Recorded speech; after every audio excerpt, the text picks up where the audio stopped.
大 S 规个家族本地是欢欢喜喜到日本来过年，想袂到大 S 去挖着流感来过身。小 S 真悲伤，讲逐工靠假挂长挂大，已经甲制作单位请假，恐惊这个节目会停工至少半年。另外，大 S 的金刀翁啊是囥伫个厝内，讲就是要互小 S 逐工拢会当看到这。啊，大 S 生前唯一代言的保养品牌，迄个广告嘛暂时先退掉，以表示对大 S 的尊重。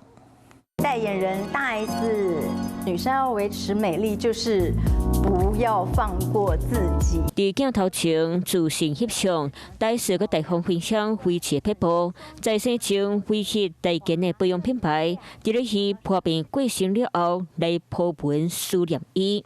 向乌底白字铺文合作期间，深刻感受到大 S 对水的追求，和对生活的热爱，会暂时甲广告提掉，表达对伊的尊重。对这件代志，未将拢来流会，希望会当搁再续续，会永远出现伫咧大家面头前，莫甲广告提掉，好无？有人讲，照合约行完，嘛是反映伊对做工课认真的态度。不过上唔甘的，嘛是伊上爱的小妹。小 S， 我就全程参与我姐的人生。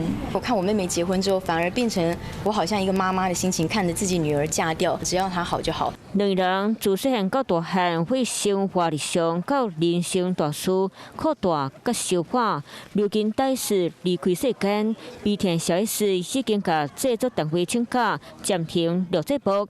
业界嘛讲，这应该停工上少半年时间。